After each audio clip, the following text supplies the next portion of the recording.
Hello, and today I'm going to show you some interesting uses for the EQ and Bitwig. So, this is the EQ5.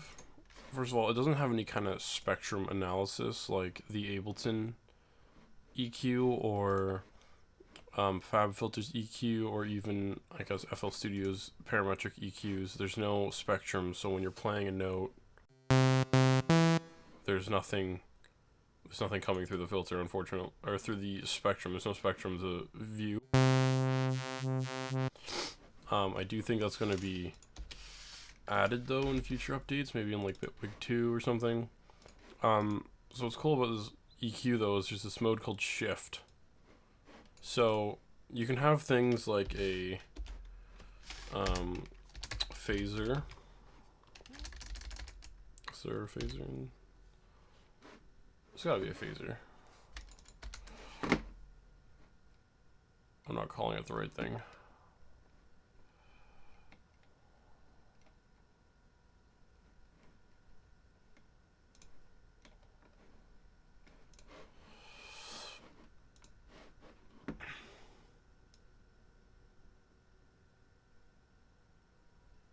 Oh, sorry, it's called a comb. So comb filter is a fancy word for a phaser.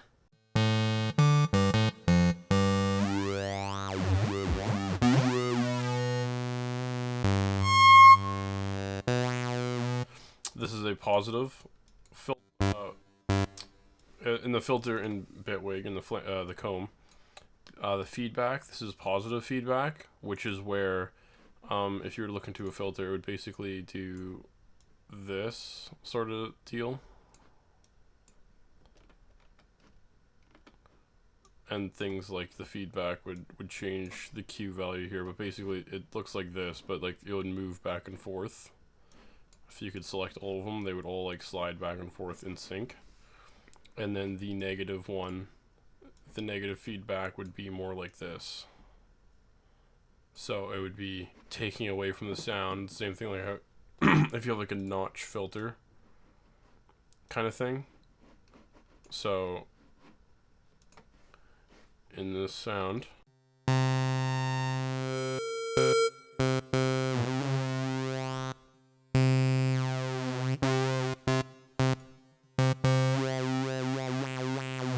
this is a comb filter, and what a phaser is basically it's got an LFO and a comb together, so it's a comb filter with an LFO.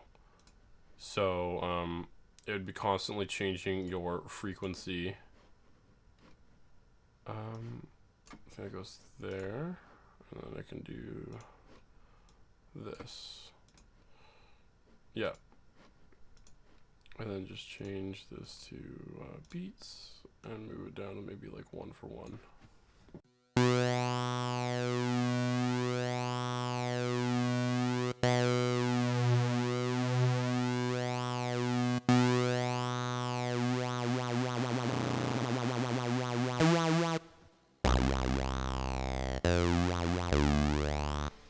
These two things combined are essentially, so comb filter is what the phaser is, except a phaser is basically a comb filter with like an LFO mod that makes it move.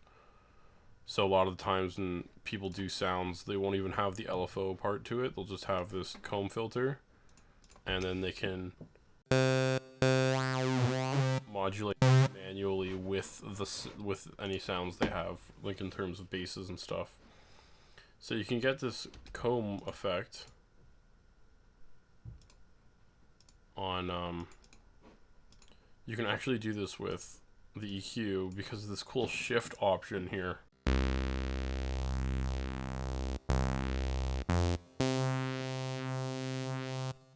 Which I thought was like one of the coolest things ever, is how you can do that. Although I can't do that there.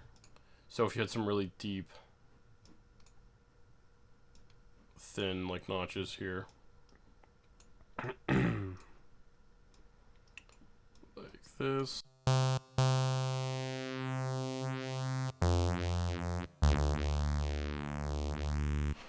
another cool thing about all of Bitwig's things is you can actually, like, you have these mod wheels on the side here, these built mod wheels, which is like super.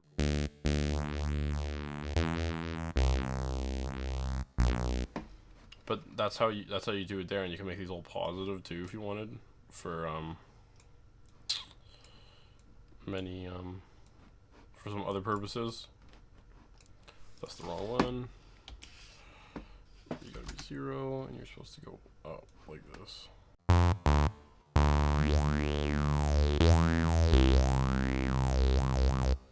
But you could have like some crazy shapes here and shift them all. This is how you'd make like a custom phaser kind of thing for like plugins that don't let you make your own custom filter shapes. This is how you could do it using the shift function here, and you could make many cool things. Also, for people who prefer doing their filtering in an EQ, you can low pass, right? Like this. Or you can low pass. And you have the notch filter and the bell. But what people don't realize is you can actually make a bandpass filter in EQ5 fairly simply. You just make a low pass and a high pass, and I guess like deactivate all of them except for 3, so you can have, this would be your resonance for the bandpass, and you can have your filters like come in really close, like the high pass and low pass like this, and then this is now your resonance, which you can adjust. See where this is going? Although this would be a weird filter, so like you'd want it kind of centered, and then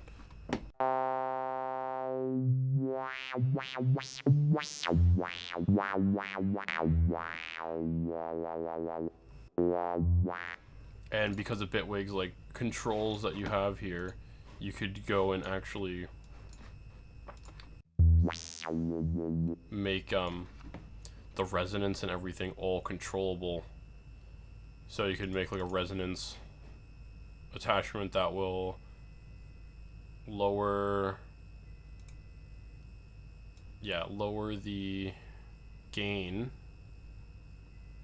of the notch, so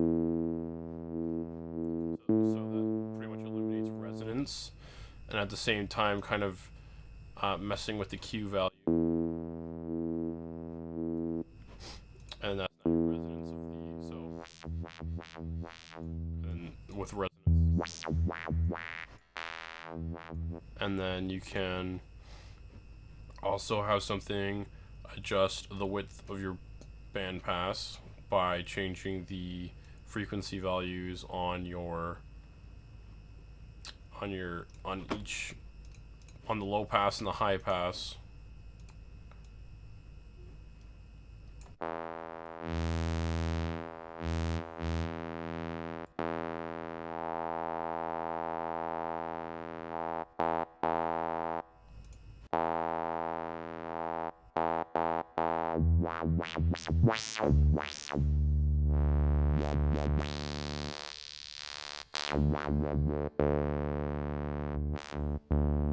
Or if you just want like a fat band.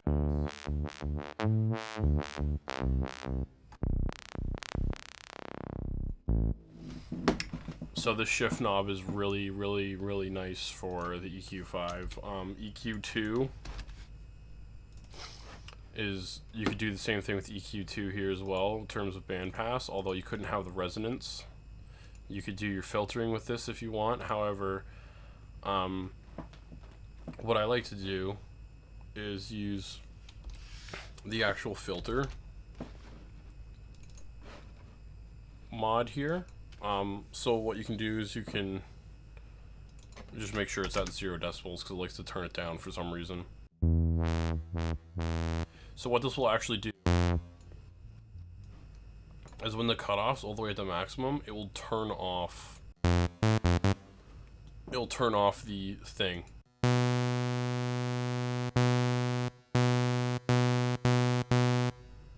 Which that's good for. It's because if you tried to do an EQ or a filter with like EQ2, because it's just really simple, and try to make like a low pass, sorry, high pass. Oops.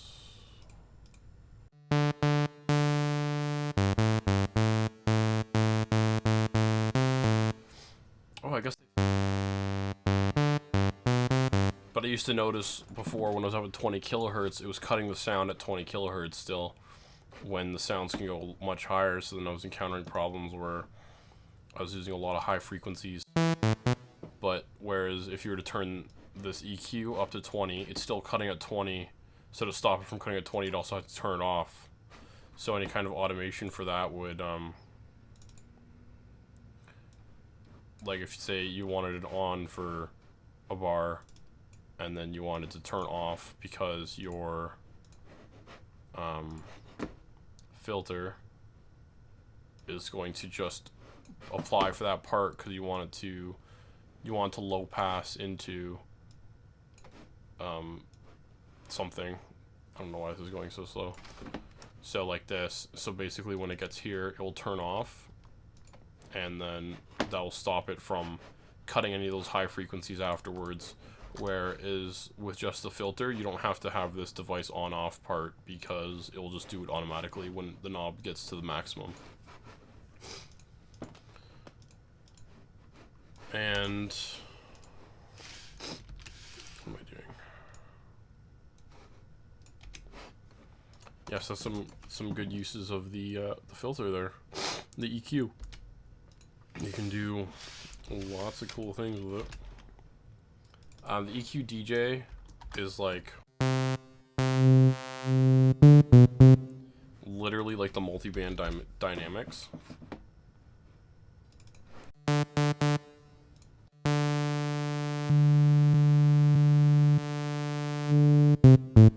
Although I don't believe the multiband dynamics has some built-in like limiting to kind of help. The DJ EQ here is cool because you can make some really hard cuts. Like if you wanted to cut at a bass tone, you could put the low and mid split at 110, and then basically just turn down the gain to like nothing. And the knob's gone now. You can do the same thing with multiband dynamics.